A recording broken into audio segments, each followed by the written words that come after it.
Hello my dear students, how are you students. आज हम Nelson Mandela chapter का last part read करेंगे। 2 part पहले ही रीड कर चुके हैं, तो चलो रीड करते हैं चैप्टर को। In life every man has twin obligations. जीवन में हर इंसान के 2 कर्तव्य होते हैं। Obligation to his family, to his parents, to his wife and children. पहला कर्तव्य उसके पेरेंट्स, उसके वाइफ और उसके बच्चों के लिए होता है। And he has obligation to his people, his country, community, his country. और एक ऑब्लिगेशन होता है उसके लोगों, उसके समुदाय और उसके देश के लिए। In a civil and human society, एक सभ्य और मानवीय समाज में, each man is able to fulfil those obligations according to their inclination and ability.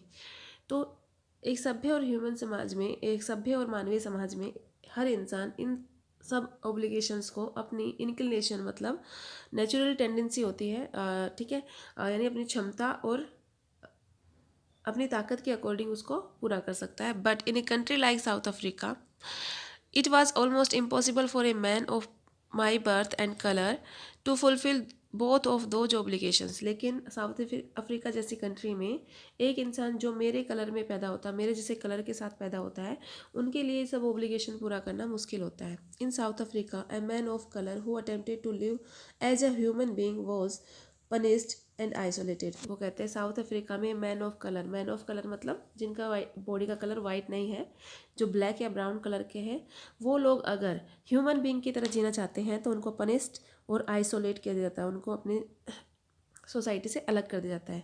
In South Africa, a man who try to fulfil these duties to his people was inevitably ripped from his family and his home and was forced to live a life apart, a twilight existence of scarcity and rebellion। वो बताते हैं South Africa में एक इंसान अगर इन duties को fulfil करने की कोशिश करता है, किसके प्रति, अपने लोगों के प्रति, तो उसको इनविटेबल रिप्ट मतलब अलग कर दिया जाता है उसकी फैमिली से, उसके घर से, और उसको मजबूर किया जाता है एक अलग जीवन जीने के लिए, जो कि एक अंधकार और रिबेलियन की लाइफ होती है, एक विद्रोही की लाइफ जीने के लिए उसको मजबूर कर दिया जाता है। I did not in the beginning choose to my people above my family. वो कहते हैं कि शुरुआत में मैंने अपने लोगों को अपने फैमिली के आगे नहीं रखा था, उसके पहले उन मतलब वो मेरी प्रायोरिटी नहीं थे, मेरी फैमिली ही मेरी प्रायोरिटी थी। But in attempting to serve my people I found that I was prevented from fulfilling my obligation as son, a brother, a father and a husband. लेकिन जब मैंने अपने लोगों के लिए काम करना शुरू किया तो मैंने पाया कि मुझे मेरे दूसरी ड्यूटीज से को पूरा करने से रोका जाता है, जो कि एक फादर, एक सन, एक ब्रदर, एक हस्बैंड के रूप में जो मेरी ड्यूटीज़ थी उनको पूरा करने से मुझे रोका जा रहा है। I was not born with a hunger to be free. वो कहते हैं कि मैं फ्री होने की भूख से पैदा नहीं हुआ था। आई वॉज बोर्न फ्री, मैं फ्री पैदा हुआ था। Free in every way what way that I could know, हर तरीके से मैं फ्री था जैसा मैं जान पाया था। Free to run in the field near my mother's hut, मैं फ्री था अपने मदर के हट के पास में खेतों में दौड़ने के लिए। Free to swim in clear stream that run through my village, मैं क्लियर स्ट्रीम मतलब जो एक नदी की जो धारा होती है उसमें मैं स्विम करने के लिए फ्री था, जो कि मेरे गांव से बहती थी। फ्री टू रोस्ट मिलेज अंडर द स्टार्स, मिलेज मतलब होता है ग्रेन मतलब अनाज, मैं स्टार्स के नीचे आराम से ग्रेन्स को रोस्ट करके खाने के लिए स्वतंत्र था। Ride to the broad back of slow moving bulls, मैं स्लो मूविंग बुल्स की पीठ के ऊपर राइड करने के लिए स्वतंत्र था। As long as I obeyed my father and abided by my custom my tribe, I was not troubled by the law of man or God. वो कहता है जब तक कि मैं छोटा बच्चा था और मैं अपने पेरेंट्स के और कस्टम के कानूनों को मानता था, तब तक मुझे कोई भी परेशानी नहीं हुई ना, तो तब तक मुझे कोई भी लॉ के बारे में इतना नहीं पता था कि चाहे वो इंसान के बनाए हुए हैं या चाहे वो गॉड के बनाए हुए हैं। It was when I began to learn that my boyhood freedom was an illusion. ये सब कब शुरू हुआ, जब मैं बॉयहुड में आया, यानी थोड़ा बड़ा हुआ और मुझे पता चला कि जो मेरी फ्रीडम है वो क्या है, एक इल्यूजन है, वो एक भ्रम है। When I discovered as a young man that my freedom had already been taken from me, that I began to hunger for it. जब मैं एक यंग मैन बना, मतलब मैं थोड़ा जवान हुआ और मुझे पता चला कि जो मेरी फ्रीडम है वो मुझसे छीन ली गई है, तब मुझ में इसके लिए भूख जागी।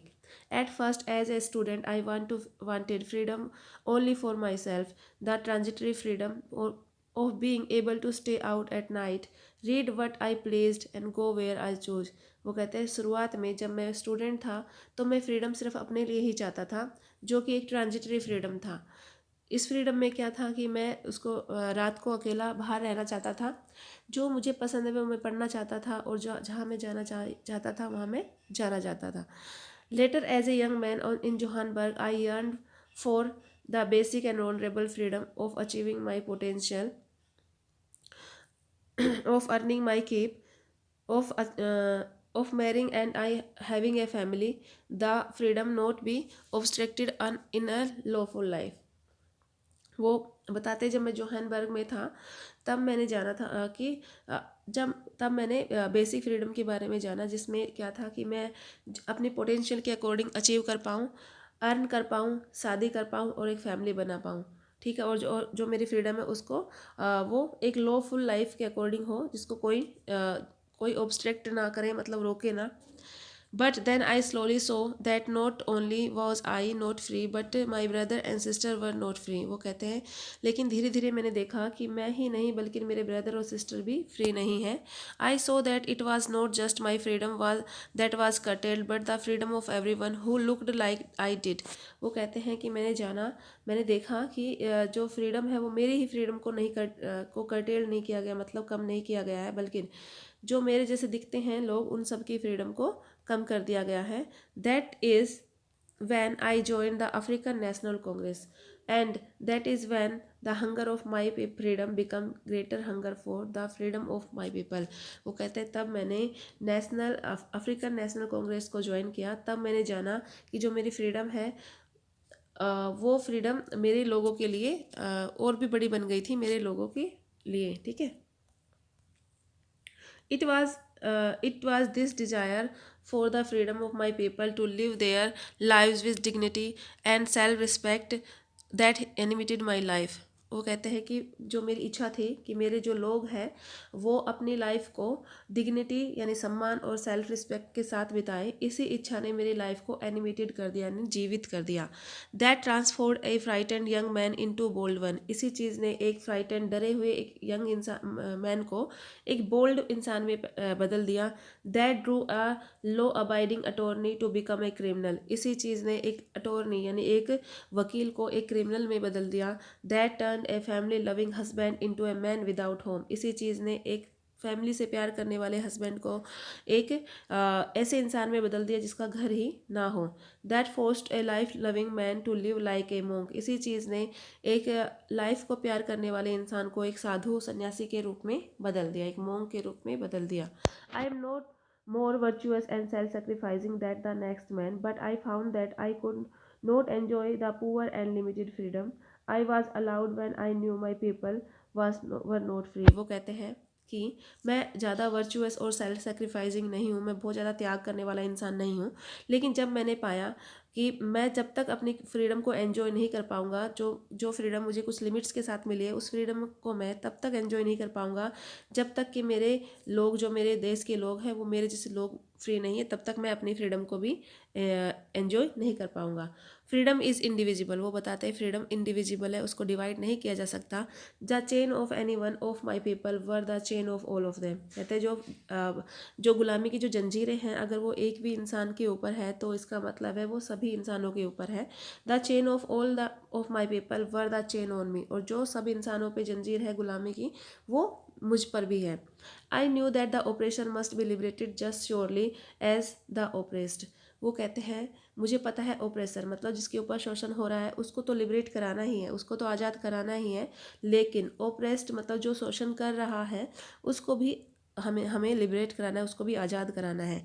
अ man who takes away another man's freedom is a prisoner or hatred, he is locked behind the bars of prejudice and narrow mindedness. वो कहते हैं ऐसा इंसान जो किसी दूसरे इंसान की फ्रीडम को छीन लेता है और उसको प्रिजन में डाल देता है, उसको उससे नफरत करता है तो और उसको बिहाइंड द बार यानी जेल में डाल देता है, तो वो भी क्या है, एक प्रेजुडाइज है, मतलब a strong dislike without any good reason, मतलब उसको नहीं पता कि वो किस वजह से उससे नफरत कर रहा है। तो और वो क्या होता है, एक नैरो माइंड होता है, उसका जो माइंड सेट होता है वो एक बहुत संकीर्ण विचारधारा वाला होता है। आई am not truly free if I am taking away someone else freedom, वो कहते हैं कि अगर मैंने किसी दूसरे की फ्रीडम को छीन लिया है तो मैं भी फ्री नहीं हूँ। Just as surely as I am not free when I my freedom is taken from me, जिस प्रकार से जैसे मेरी फ्रीडम को अगर छीन कर मुझे प्रिजनर बना देता है तो मैं भी फ्री नहीं हूँ, उसी तरह से अगर मैंने किसी दूसरे को भी प्रिजन में डाला है, जिस दूसरे की आज़ादी को मैंने छीना है, तो मैं फ्री नहीं हूँ। The oppressed and the oppressor like are robbed to their humanity, वो कहते हैं ओप्रेशर और ओप्रेशर यानी ओप्रेस्ड और ओप्रेशर यानी शोषण करने वाला और शोषण को सहन करने वाला, दोनों ही की फ्रीडम को छीन लिया गया है। ठीक है, और दोनों ही एक जैसे हैं, जिनकी फ्रीडम को और जिनकी ह्यूमिनिटी को छीन लिया गया है। ठीक है, तो बच्चों ये चैप्टर था, आप लोगों को समझ में आया होगा। ठीक है, तो सभी बच्चे इसको अच्छे से रीड कर लेंगे। Okay, bye and take care.